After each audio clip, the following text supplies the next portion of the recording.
Hello and welcome. So, have you ever found yourself dreaming of working from, I don't know, a cafe in Rio or maybe a quiet beach in Bahia? Well, if that's you, you are in exactly the right place. Today, we're going to pull back the curtain on Brazil's super popular digital nomad visa. We're breaking it all down step by step. Let's get right into it. So, just how popular are we talking? Well, take a look at this number. Over 3,800. You know what that is? That's how many visa requests Brazil processed in the third quarter of 2025 alone. This isn't just a trend. The demand is absolutely exploding.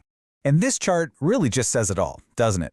A staggering 47% jump quarter over quarter. It is crystal clear that remote workers are heading to Brazil. And this visa, it's their golden ticket. So what exactly is this thing? Okay, so the official name is the VITEM XIV. And at its heart, it's pretty simple. It lets you live in Brazil legally for 1 year, and you can even renew it for a second. Now, here's the most important rule. You have to be working for companies or clients outside of Brazil. This is not a local work permit. It's for global talent bringing their jobs with them. All right, now for the part you've been waiting for. Do you actually qualify? Let's walk through the main requirements. Think of this next bit as your personal checklist to see if that Brazil dream is truly within your grasp. So, looking at the big picture, these are the 5 pillars of your application. You've got to prove you're financially stable, have a valid passport, a clean criminal record, show real proof of your remote work, and depending on where you apply, you'll need health insurance. And yeah, we'll definitely get into that last one in a second. Let's talk money. First things first, you need to show a steady income of at least $1,500 per month. See, Brazil wants to know that you can support yourself without having to look for a local job. Makes sense, right? But hey, what if you're a freelancer and your income isn't perfectly consistent every month? No worries, there's another way. You can qualify by showing you've got at least $18,000 in savings. This just proves you have the equivalent of that monthly income for the whole year. Okay, you need to pay close attention here because this next part is critical. I'm not kidding. This is a decision that trips up so many people, and it completely changes the game. You have to decide, will you apply from a Brazilian consulate back home, or will you apply after you've already arrived in Brazil as a tourist?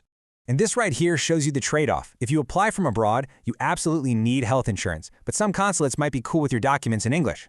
Now, on the other hand, if you apply from inside Brazil, you get to skip the health insurance requirement, but, and this is a big but, every single official document has to have a certified Portuguese translation.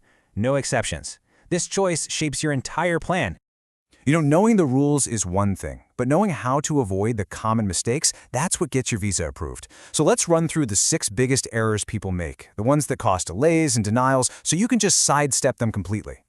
First up, timing. It's everything. That criminal background check you ordered, yeah, it's usually only good for about 90 days. If you get it too early and your application drags on, guess what? You're getting a new one. Pro tip, make this the very last document you get before you submit. Mistake number 2, and it is a massive one if you're applying in Brazil, using a non-certified translation. Look, your bilingual friend can't do it, and Google Translate definitely can't. You have to use what's called a tradutor juramentado. That's a sworn translator certified by Brazil. Their stamp is everything. When it comes to proving your income, just showing your bank statements usually isn't enough. The immigration officers, they want to see the whole story. You need to back up those deposits with contracts, invoices, a letter from your employer, something that shows where the money is coming from and that it's reliable. Okay, burn this word into your brain. Apostille. It's an international certification that proves your official documents, like your birth certificate or that background check, are legit. If you submit a document without an apostille, as far as the Brazilian government is concerned, it's just a random piece of paper.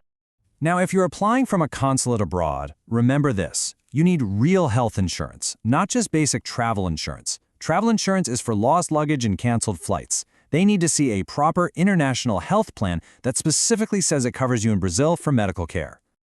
And finally, your remote work declaration. This is a sworn statement, so you have to be specific.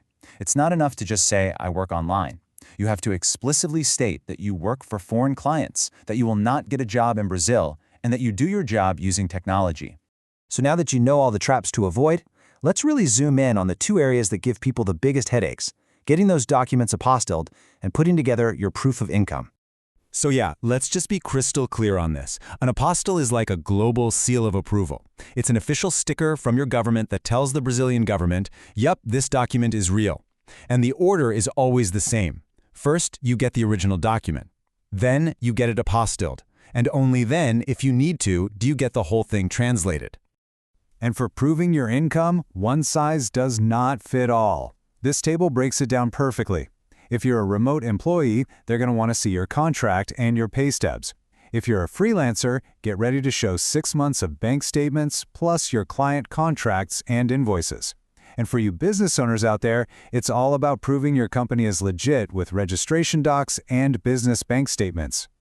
And you know, that really gets to the heart of this entire explainer. The process is picky and the stakes are pretty high. One simple mistake on one document could push your dream back by months. So being prepared, being meticulous, it's not just a good idea, it is absolutely essential. So as we wrap this up, it really all comes down to this one question. Is the paperwork worth it? There is no doubt the application takes work and a serious attention to detail. But for over 3,800 people in just 1 quarter, the answer was a huge yes. So the real question is, for you, is the paperwork worth the paradise?